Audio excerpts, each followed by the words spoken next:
Yung mga ka-T5, nandito pala kami ngayon dito sa Ughob kung saan makikita ninyo ang napakalinis na tubig. Dito nyo ito matatagpuan sa lungsod ng Hinatilan Southern part ng Cebu. Dito kami dati kumukuha ng tubig inumin sa bukal na ito. Halos lahat ng nakatira sa Barangay Poblacion Sitio Cambalbag ay dito na rin kumukuha ng kani-kanilang inumin at minsan dito na rin mismo sa Ughob kami naglalaba. Malinis at napakalamig ng tubig dito. Naalala ko pa dati noong kabataan ko dito kami nag-iigib kasama ang mga kaibigan at mga kababata ko. Gumagamit kami ng karosa, ito po ay isang kawayan at linalagyan namin ng 2 gulong at dito namin ikinakarga ang tubig na nasa container. Sa pamamagitan nito ay pinapadali at pinapagaan ang pagdala namin ng tubig sa container gamit ang karosa.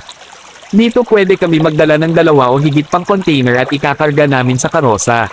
Minsan dito na rin kami magtampisaw sa banyo pag walang nakakakitang matatanda ay ginagawa namin itong swimming pool. Sobrang lamig ng tubig dito at napakasarap inumin kasi parang meron na itong yellow sa lamig.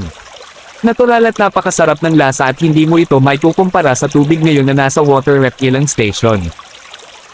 So ngayon tatanungin natin tong isang binata at residente dito sa lugar kung ito pa rin ba ang tubig na iniinom nila magpasa hanggang ngayon. Sir, matagal na ba tong Ughob? O banyo na ito? Oo, tubig na rin. Sa mapakamatao, nanan na siya. Pwede pa rin ba itong inumin? Oo na, kasi nung inom, buro karon dili na kayo nga inom ito. Kuhan man. Bakit mo nasasabing hindi na ito pwedeng inumin? Dili man sa tingin nga ito pwede inom, pero ang uban mo, tagkaran, namagamig na mainom, ang uban, dili kayo. Salamat po sir sa pagsagot ng ating mga katanungan. So dito naman tayo sa kabila tatanungin natin tong isang dalaga. Ma'am, gusto ko lang pong malaman kung dito pa rin kayo kumukuha ng tubig inumin sa Ughob.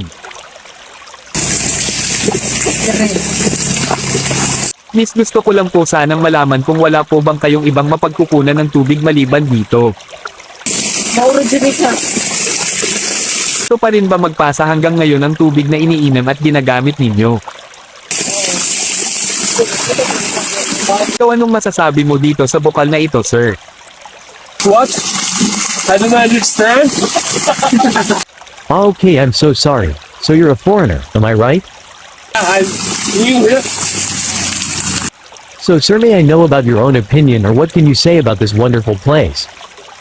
I hear you. This place too nice. The water's too cold. So I like this place to make a tourist spot here. So do you drink the water in here? Yeah, the water's too clean. So like this. So thank you so much sir for your time.